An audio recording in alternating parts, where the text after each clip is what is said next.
안녕하십니까. 백야드 북리딩 책랑독의 브루스리입니다.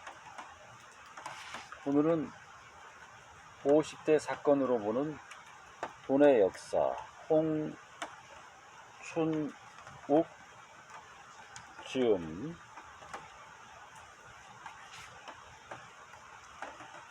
자, 오늘 소제목의 이름은 네덜란드에서 세계 최초의 주식회사가 출범한 이유. 그 이유는 미국이나 우리나라 같은 시장 경제 국가의 모습을 상징하는 건 무엇일까? 여러가지 이미지가 떠오르겠지만 주식시장만큼 상징적인 것도 없는 듯하다. 전광판에 쉴 새 없이 움직이는 주가, 주식 가격의 급등락에 따라 환호하거나 절규하는 사람들, 이만큼 극적인 장면도 없을 테니 말이다. 주식시장은 무엇일까? 단순하게 이야기하면 주식 등의 유가증권을 거래하는 곳이다. 여기서 주식이란 어떤 기업의 지분을 의미한다. 그러나 일반적인 지분은 아니다. 주식회사라는 것이 만들어지기 전에는 사업을 시작할 때 인생을 거는 수준의 결의가 필요했다. 일이 안 풀려 망하게 될 경우 사업으로 인한 부채를 끝까지 갚아야 했기 때문이다. 이 전통은 오래된 것으로 고대 사회에서 채무 불이행은 매우 가혹하게 다뤄졌다. 로마에서는 아무리 작은 채무라도 이행하지 않으면 채무자의 모든 재산을 몰수해 경매에 붙였는데, 서구 세계에서 이 관행은 19세기까지 이어졌다. 따라서 사업은 아무나 하는 것이 아니었으며, 좋은 사업 아이디어가 있더라도 실행에 옮기기는 대단히 힘들었다. 그러나 사회가 발전하고 복잡해지면서 무한책임 원칙이 사업의 걸림돌이 된다는 인식이 확산되었다. 특히 대항해 시대가 열린 후 1에서 2년 단위가 아닌 수년 혹은 수십 년에 걸친 사업을 진행해야 할 필요성이 생기면서 유한 책임을 기본으로 오랫동안 사업을 영위할 수 있는 새로운 제도, 즉 주식회사에 대한 필요성이 거론되었다. 사업에 실패하더라도 자기가 투자했던 지분만 포기하면 더 이상 책임을 추궁당하지 않게 유한 책임 제도다. 이 대목에서 한 가지 의문이 제기된다. 대항해 시대를 본격적으로 열어젖힌 나라는 스페인과 포르투갈이건만 왜 네덜란드에서 세계 최초의 주식회사인 동인도 회사가 출범하게 되었을까? 여러 이유가 있겠지만 네덜란드가 중세 유럽 사회의 핵심인 장원 제도에서 벗어나 있었던 것이 상당한 영향을 미쳤다. 장원 제도란 영주가 자신의 봉토에 속한 농무들을 수직적으로 지배하는 시스템이다. 영주는 자신에게 몸을 의탁한 농노들에게 최소한의 안전, 즉 신변 보호와 농사 지을 토지의 이용권을 보장했다. 영주가 권세를 잃거나 전쟁에서 목숨을 잃으면 그 장원은 다른 기사나 영주에게 넘어가게 되지만, 일단 형식적으로는 거래 관계에 의해 성립되었다고 볼 수 있다. 그런데 암스테르담을 비롯한 네덜란드 대부분의 주에는 장원 제도가 발달하지 않았다. 네덜란드 육지 대부분이 가난한 늪지를 개간한 땅이다 보니 교회도 귀족도 소유권을 선뜻 주장하기 어려웠기 때문이다. 네덜란드 사람들은 다른 유럽 사람들과 달리 직접 개척하거나 간척한 땅을 자유롭게 사고 팔았다. 귀족이 소유한 땅은 지금의 네덜란드와 벨기에에 해당되는 폴란트 주 기준으로 단 5%에 불과했다. 이 덕분에 네덜란드 사람들은 전통과 종교의 굴레에서 벗어나 실용주의적 태도를 가질 수 있었다. 15세기 후반 종교 개혁이 시작됐을 때 마르틴 루터의 의견서를 인쇄해 배포한 곳도 암스테르담이었다. 마르틴 루터의 의견서, 즉 95개조 반박문이지요. 그곳에서는 에라스무스를 비롯한 사상가들이 적극적으로 자신의 의사를 펼치고 논쟁을 벌일 수 있었다. 오늘날에도 네덜란드는 세계에서 가장 관용적인 편이며 마약, 매춘 등을 가장 먼저 합법화하기도 했다. 네덜란드의 개방적인 풍토뿐만 아니라 16세기 말부터 이어진 기나긴 독립전쟁 1568년에서 1648년까지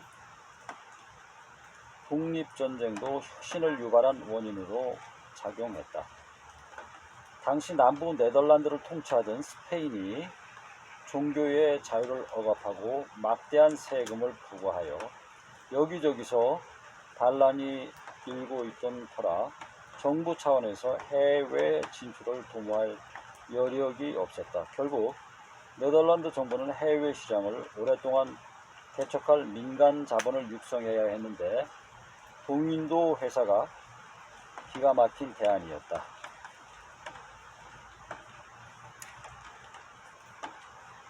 동인도 회사는 아프리카 최남단 희망봉부터 아메리카 대륙 서쪽 해안까지 펼쳐지는 광대한 지역에서 요새를 쌓고 군사력을 행사하는 등 네덜란드 정부가 할 일을 대신했다.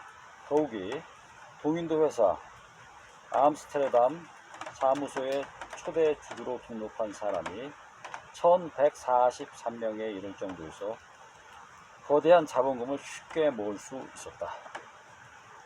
인도네시아 몰루카 제도를 점령하고 여기에 요새를 쌓아 이를 지킬 용병을 고용하기 위해서는 거대한 자금이 필요했는데 이 문제도 깔끔하게 해결할 수 있었다. 게다가 이 거대 조직은 자기 마음대로 움직일 위험도 없었다. 소유권이 경영권과 분리되어서 중요한 의사결정은 선출된 이사들이 내렸고 투자자들은 이들의 결정을 받아들이거나 주식을 팔거나 둘 중 하나만을 선택할 수 있었기 때문이다. 또한 주식회사는 법적으로 독립적인 실체였기에 소유자 개개인과 분리되어 수명에 제한이 없었다. 마지막 대목을 부연 설명하자면 동인도 회사를 만들었던 네덜란드 정부도 이 회사가 오랫동안 지속될 것이라는 생각은 하지 않았다. 처음 만들어진 동인도 회사의 정관에 따르면 21년 뒤에 청살될 예정이었다. 당시 기준으로 21년은 거의 영원에 가까운 시간이었던 것이다. 나아가 동인도 회사의 설립자들은 이 때문에 투자를 꺼리는 사람들이 있을 것이라고 생각했다. 그래서 중간정산 조항을 넣었다. 중간정산 설립한 지 10년이 되는 1612년에 회계 장부를 총정리하고 회사의 운영 상태를 주주들에게 공개한 다음 투자금을 회수하길 원하는 사람에게는 그렇게 해준다는 것이었다. 그러나 이것은 괜한 걱정이었다. 도표 1-2에서 보듯 동인도 회사는 수백 년 동안 유지되었고 암스테르담의 세계 최초의 주식시장이 세워질 정도로 많은 투자자가 동인도 회사의 주식을 사고 팔게 되었다. 동인도 회사는 몇 차례 위기를 맞긴 했지만 배당금을 지급했으며 주가가 장기적으로 상승함에 따라 많은 주주를 부자로 만들어 주었다. 물론 만사가 순조롭지만은 않았다. 주식시장이 자리를 잡으면서 재테크 붐이 일었고 동인도 회사가 성공적으로 세계 시장을 개척하는 바람에, 아니 정확하게 말하자면 후추를 비롯한 귀한 향신료가 나는 인도네시아의 몰루카 제도를 아예 점령해 버리는 바람에 너무 많은 돈이 유입되었다. 물론 해외에서 돈이 많이 들어오면 경기는 좋아진다. 하지만 그 돈을 적절하게 관리하지 못하면 여러 문제가 발생하는데,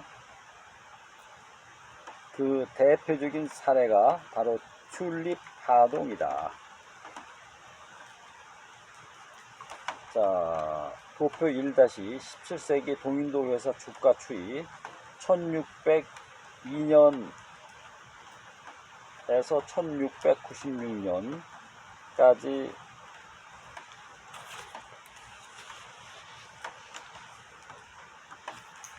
입니다. 튤립 파동이다. 튤립 매니아. 1630년대 네덜란드에서는 터키 원산의 원예식물 튤립이 큰 인기를 끌었다. 특히 튤립은 구근 형태로 거래되었기에 꽃의 모습과 빛깔을 예측할 수 없다는 점이 사행성을 부추겼다. 1630년대 중반에는 뿌리 하나가 숙련곡 연소득의 10배가 넘는 금액으로 거래되는 등 가격 상승이 새로운 매수자를 부르는 전형적인 금융위기가 발생했다. 그러나 어느 순간 가격이 하락세로 돌아서면서 팔겠다는 사람만 넘쳐나며 거품이 붕괴되었다.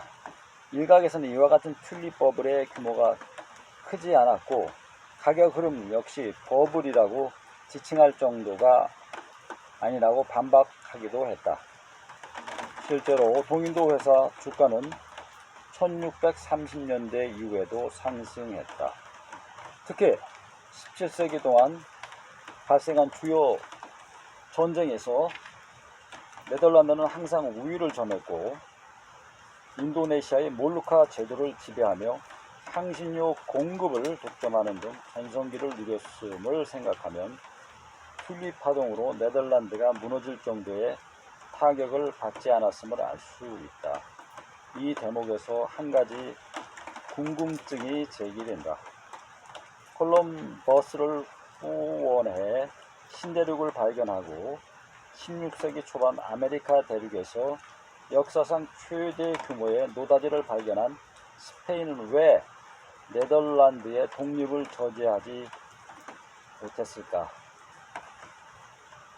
다음 장에서 이 의문을 자세히 풀어보자.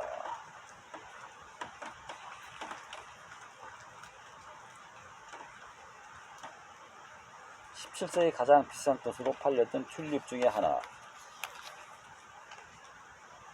나와 있습니다. 나와 있고,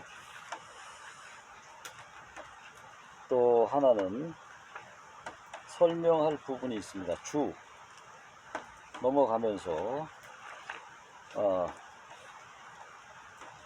16세기 말 네덜란드 상인들은 포르투갈과 스페인을 통해 동방의 물건과 발트해의 물건을 교환하는 이른바 동방무역을 했으나 가격이 치솟자 직접 해상무역에 진출하기 시작했다. 그 후 네덜란드 각지에 동방무역회사가 여러 설립되었는데 여러 회사가 난립하고 경쟁이 심화되자 그에 따른 폐해가 생겨 네덜란드 정부는 1602년 이 회사를 모두 통합하는 합동 동인도 회사, 즉 네덜란드 동인도 회사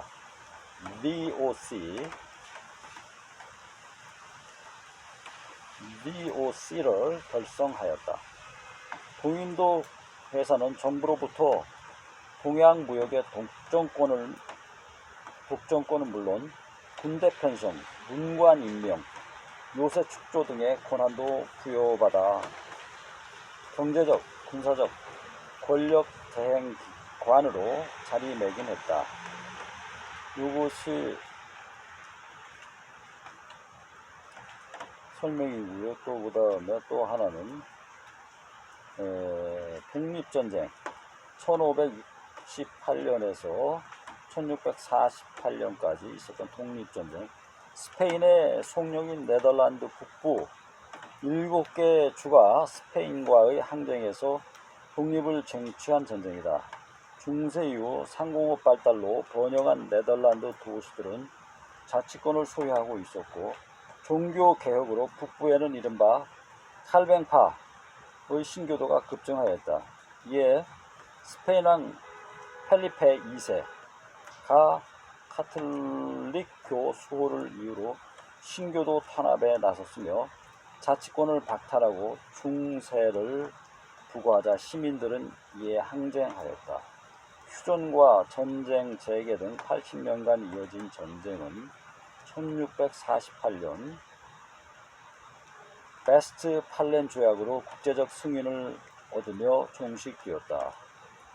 80년 전쟁이라고도 부른다. 자, 여기 1726년 암스테르담의 동인도 회사 조선소 모습입니다. 감사합니다. 지금까지 브루스 리였습니다.